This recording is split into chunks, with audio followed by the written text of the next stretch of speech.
Finally, whatever is true, think about such things. Welcome to Truth Is, the podcast based on the blog, based on tidbits of truth that find their way filtering through the mind of Dewey Roth. That would be me, and this would be episode 107, Extraordinary Claims, Extraordinary Evidence. This past Easter, all around the world, people of faith celebrated the resurrection of Jesus, a fitting remembrance of what Christians claim is a piece of history and what others scoff at as legend or myth. Because the idea of someone rising from the dead is so extraordinary, and perhaps because the resurrection is so vital to the Christian faith, the first Easter has endured multiple attacks. One particular request by critics is examined in the following paragraphs from pages 320 and 321 of the book I Don't Have Enough Faith to Be an Atheist by Norman L. Geisler and Frank Turek.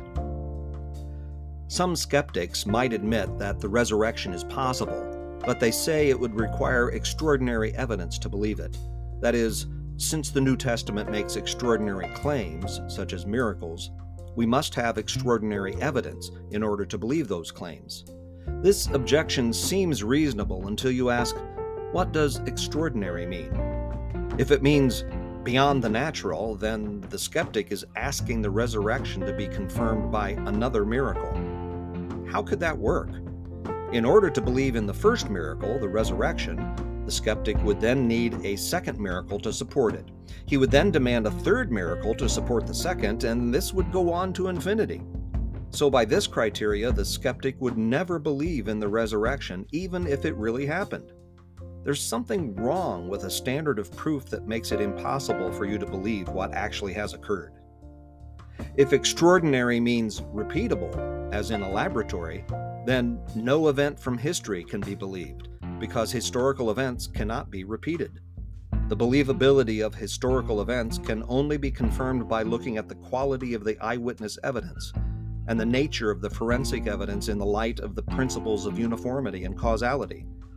Besides, atheists who demand repeatability for biblical miracles are inconsistent because they do not demand repeatability of the historical miracles in which they believe, the Big Bang, spontaneous generation of first life, and macroevolution of subsequent life forms. If extraordinary means more than usual, then that's exactly what we have to support the resurrection. We have more eyewitness documents and earlier eyewitness documents for the resurrection than for anything else from the ancient world. Moreover, these documents include more historical details and figures that have been corroborated by more independent and external sources than anything else from the ancient world. And as we've just reviewed, we also have more than usual circumstantial evidence supporting the resurrection. Finally, the skeptic's presupposition can be challenged. We don't need extraordinary evidence to believe something. Atheists affirm the Big Bang not because they have extraordinary evidence for it, but because there is good evidence that the universe exploded into being out of nothing. Good evidence is all you need to believe something. However, atheists don't have even good evidence for some of their own beliefs.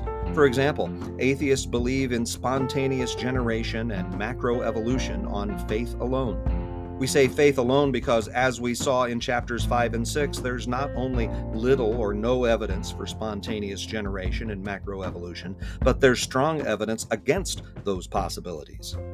Furthermore, skeptics don't demand extraordinary evidence for other extraordinary events from history.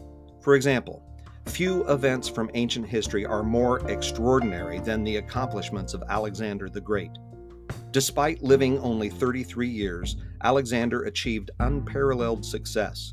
He conquered much of the civilized world at the time, from Greece, east to India, and south to Egypt. Yet, how do we know this about Alexander? We have no sources from his lifetime or soon after his death, and we have only fragments of 2 works from about 100 years after his death. The truth is, we base virtually everything we know about the extraordinary life of Alexander the Great from historians who wrote 300 to 500 years after his death.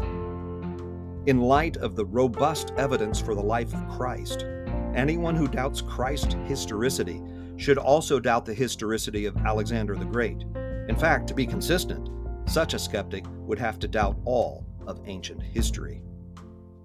Truth is, the evidence backing up the claims of these few paragraphs require the several chapters the authors used, and I don't expect this excerpt to change anyone's worldview. But if anyone is motivated to investigate further, I'll consider this episode well received.